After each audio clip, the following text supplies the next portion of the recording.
Back to Chelsea, where it's been confirmed that Liam Rosenior is the club's new manager. That is that.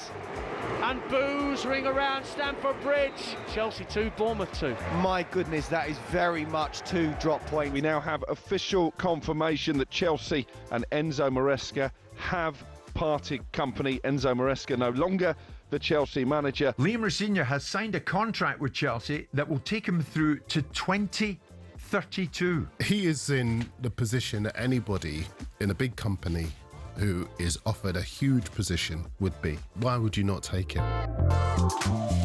Well, why wouldn't you take it? My concern here is Liam. Look, he got some great results and good football at Hull, didn't he? Yes. I'll be a liar if I said I've been watching Strasbourg's results or games. I haven't.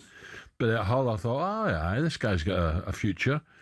My problem is, how are the big hitters at Chelsea, the big so-called stars, how are they going to react when he starts telling where to go and pull, get off? There's some petulant players at Chelsea. Well, of course there is. There's big names. And what will he do? Will he gradually gain his reputation from them?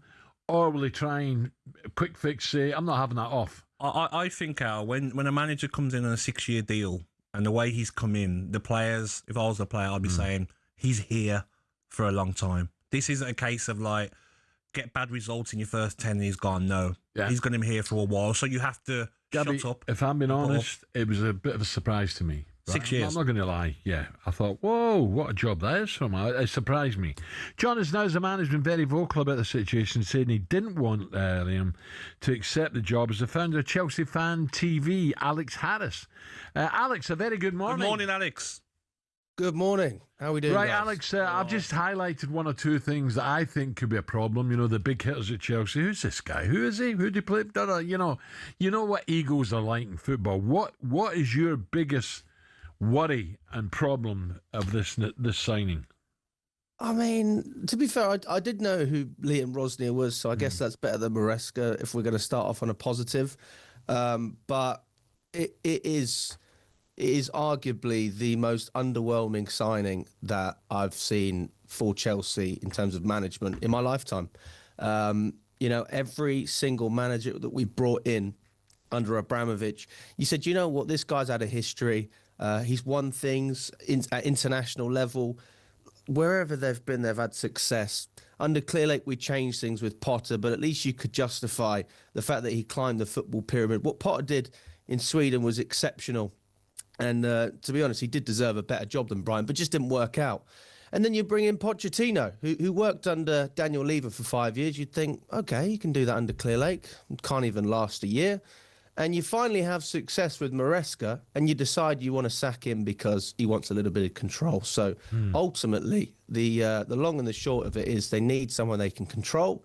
They need someone that they know they can work with, and Liam Rosenior is the safe appointment.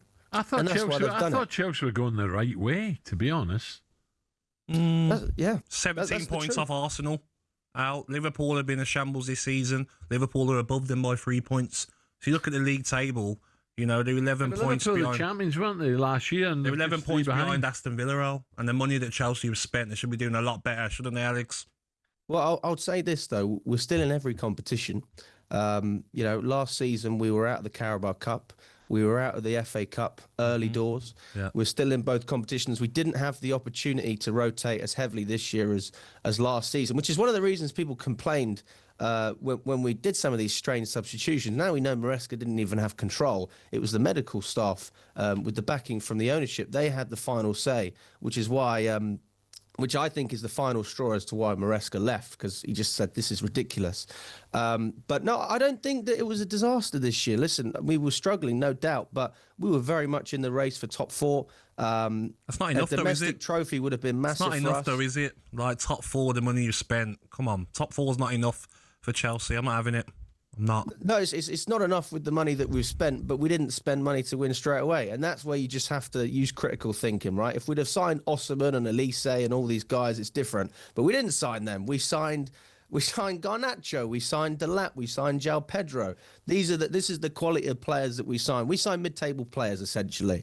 And then we're expecting them to finish higher this season with Chelsea than they would have with their previous club. So, I mean, it is a progression from their perspective, but from our perspective, we've been going through this for 4 years now. And you're looking at it and you're going, show me some ambition, guys. You know, we had an email that came out from the Chelsea Supporters Trust asking how the fans feel about everything that's going on.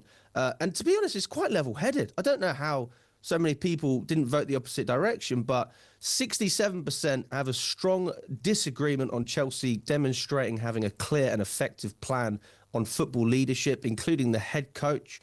A vote of no confidence for almost 50% of the team in terms of the sporting directors. I don't even understand how 50% of you can think we're going in the right direction. The fact that it's that low is worrying to me, because we need to show some urgency as a fan base, because if you just sit back and don't say anything, it's going to get worse and worse and worse. And I'm just so underwhelmed. It's ridiculous. I can see honestly. that in your face. So does he last? Will he get halfway into this contract or not even halfway? Well, they've said that Champions League is the minimum expectation. And I'm going, wow. The guy, apparently, please fact check this, guys. Apparently, he's never won 3 games in a row in his managerial career. Please fact check that. But I'm seeing that going around. I haven't fact checked it myself. And if that's true, then it's just ridiculous. Well, why is he not on the bench? Why is he not on the bench? Look, this is a derby. This is a great way to start. Yeah. Why is he not in charge against Fulham?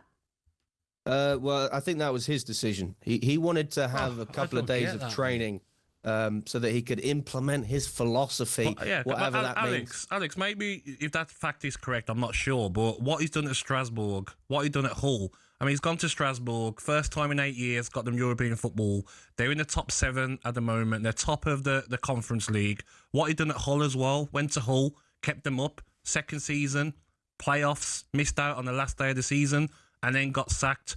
So you can't act like he's just a manager that hasn't done anything in his career. You talk about what Graham Potter did. Look at what Rosenior's done so far in his career. Why not give him a chance? See how it plays out? Alex, we're going to check that. That's an incredible stat if it's true, Alex.